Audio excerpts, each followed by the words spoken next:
Hey, spicy food lovers and curious minds alike. Have you ever bitten into a fiery chili and wondered why your mouth suddenly feels like it's transformed into a blazing inferno? Well, buckle up, because we're diving into the sizzling science of spiciness. First off, let's get something straight. Despite what you might think, spiciness isn't actually a taste like sweet or sour. Nope, it's something entirely different.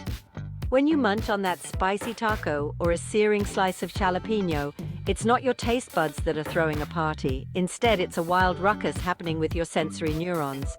These neurons are not just any neurons, they're a special type called polymodal nociceptors. Let's break that down. Nociceptors are basically your body's alarm bells that let you know when something's potentially harmful, like extreme heat or a sharp object.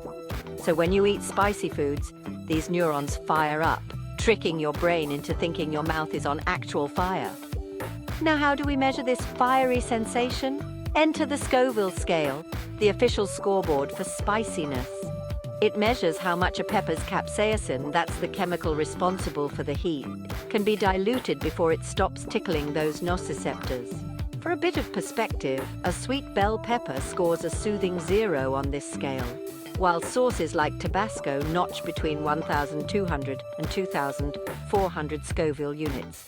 But for those who love to live on the spicy edge, the real titans of heat are the Trinidad Moruga scorpion and the Carolina reaper. These blazing warriors can score up to a scorching 2 million Scoville units. To give you an idea, that's about half the punch of pepper spray used by law enforcement. Yep, that's some serious heat.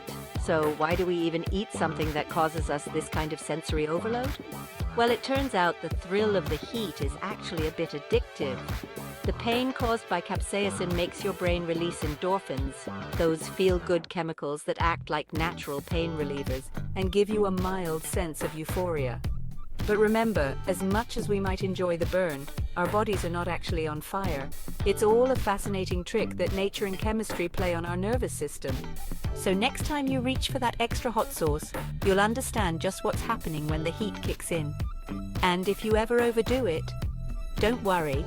A glass of milk or a spoonful of yogurt can help soothe the burn by breaking the bond capsaicin forms with your receptors. There you go. You're now armed with the knowledge to impress your friends at your next spicy feast. Keep challenging those taste buds and exploring the wonderful world of flavors. But as we've seen, it's more about firing up those neurons than anything else. Stay curious and keep the spice alive.